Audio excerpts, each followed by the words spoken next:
yun, nakalikal ulit yung camera. So maglilinis tayo ng mga gears. So ang tagal kong bago na mabuksan ulit yung cabinet para kalikalin tong mga DSLR. Last na nagamit ko to nung kailan ba? Nung nag-shoot kami ng pang pre-birthday ni Sefi. So yan, tanggalin natin yung shield ko, yung shield ng screen. Worn out na yung screen ng D100. Lumang luma na to guys. Ang production date nito is year 2002 pa. So ilang years na tong camera na to. Pero ito, nabili ko to sa katrabaho ko dati sa office. Binenta niya lang sa akin ng low price lang kasi di na daw niya ginagamit, pang secondary camera. Ang gamit niyang memory card is CF card pa. Ang maximum memory is 512 MB. Yan, tatlong CF card. Meron ding 2 GB. Yun pala yung maximum niya, 2 GB. Yan. Buksan natin yung loob. Puro likabok na yung mirror niya. Okay lang malikabukan yung mirror, basta wag lang magka-mold. Yan, kasi yan madali lang linisin. Wag lang magka-mold yung loob kasi manunuot siya hanggang sa sensor. Kaya yun yung iniiwasan. Nagalagay ako lagi ng silica gel para kahit pa paano mabawasan yung moisture sa loob ng cabinet. Yan, tapos gamit tayo ng blower. Tapos guys, pag gagamit kayo ng blower, dapat yung body nakatutok pababa para yung kapag mapapagpag yung dumi niya, pag mahuhulog yung dumi, pababa rin yung laglag niya. Yan, hindi pupunta sa loob ng body yung mga dust.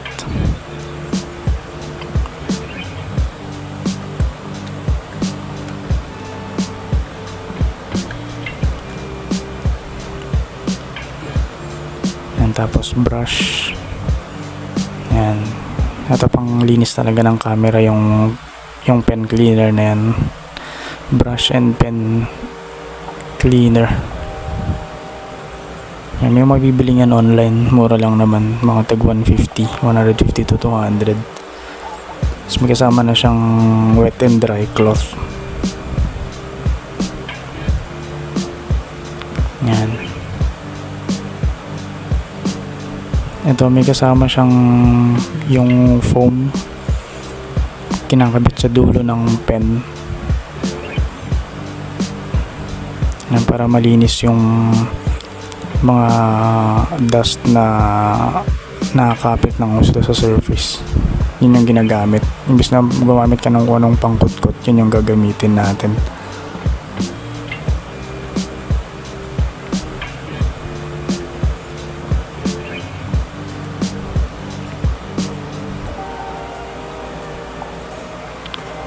Yan, ididikit lang natin sa dulo para matanggal yung mga dirt dun sa dulo ng pen. Tapos yun ay panglilinis natin.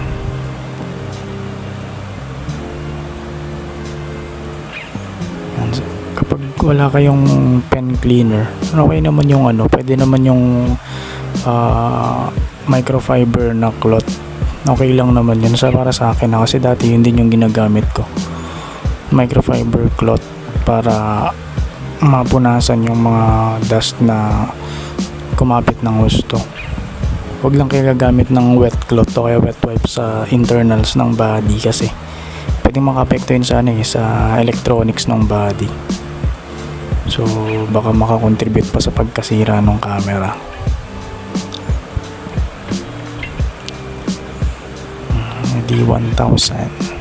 D100 pala.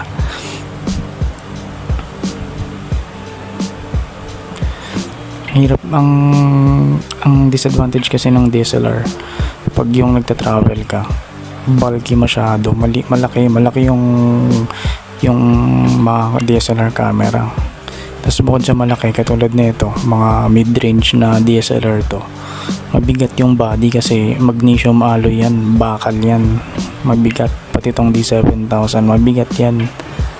tank build yan. Pero ang advantage nito, makunat, hindi siya madaling masira.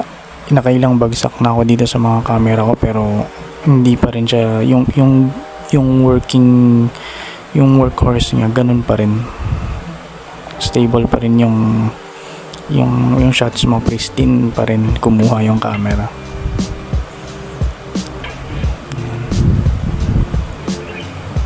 Tapos tanggalin natin yung strap para malinisan ng maayos yung mga singit-singit.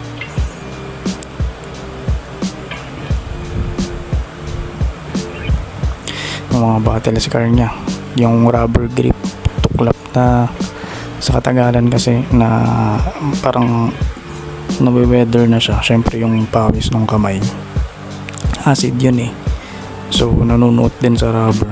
Yun yung nakakadagdag sa pagka-wear and tear ng rubber ng camera. Yan, pati yung loob, yun yung parang brown na yan, hindi yan dirt yan, pero ano siya, yun yung weather sealing nya.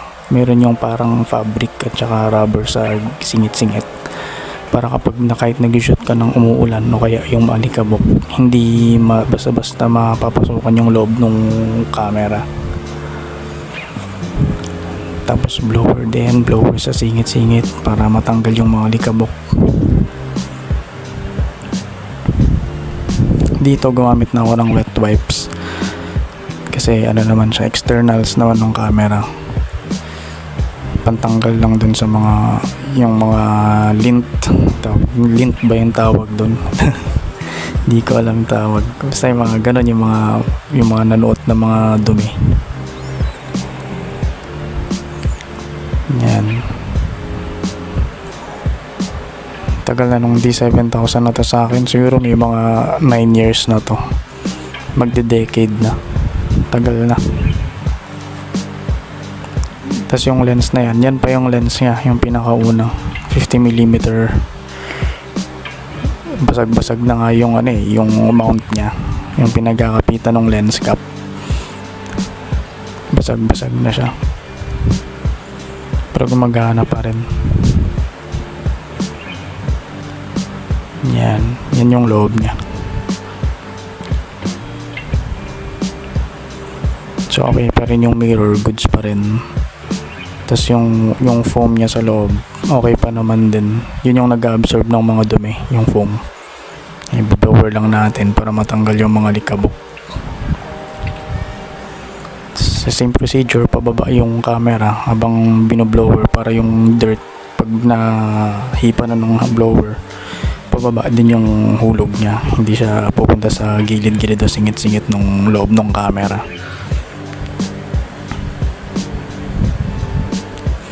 Yan. Tapos tissue, dry tissue para dun lang sa mirror niya, sa flipping mirror.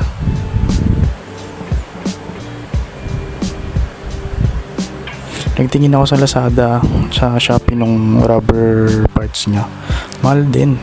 Yung rubber grip niya, yung isang side pa lang yung grip, nagko-cost na siya ng 1,200. Tapos tinignan ko yung isang buong set, yung all around rubber set ng camera, maabot din ng 4,000. Yan. Tapos magana tayo, manual na image sensor cleaning. Yan. Punta lang kayo sa settings, tapos clean image sensor, tapos select na lang yung clean sensor now. Tapos okay na yun, goods to go. Tapos ito na si lens. Yan, kapag nagtatabi ako ng camera sa cabinet or sa bag, lagi kong siniswitch sa manual mode yung lens, para kahit magalaw-galaw man siya o masiksik sa loob, hindi mapupwersa yung mechanism ng lens na yung biglang mapipihit, kasi nakasira yun yung pag naka-automatic mode yung lens mo tsaka body, tas mapipihit bigla, pwedeng may mag-crack sa loob. So ang ginagawa ko, pag nagtatabi ako ng lens tsaka camera sa bag, pag nakatabi siya sa loob, naka-manual yung lens niya, para kahit napapihit man siya o umikot, okay lang, kasi naka-manual mode nga so naka-twist siya ng freely. Puro gas-gas na rin yung external lens, yung external glass, pero goods pa rin yan, hindi na-apektuhan yung shot. Yan, 50mm to na 1.8. Mumurahin lang siya, pero yung performance niya napakaganda. Ito yung ginagamit sa low light condition na photography kasi malaki yung aperture niya, 1.8. So pwede kang gumamit ng fast shutter speed kahit na naka low light ka. Itodo mo lang yung aperture niya to 1.8 or 2.8, goods na siya. So yun, ang check up and cleaning, mabilisan lang. Ayan. Ito lang muna. So tapusin ko na yung vlog. See you on my next video, guys. Thank you for watching.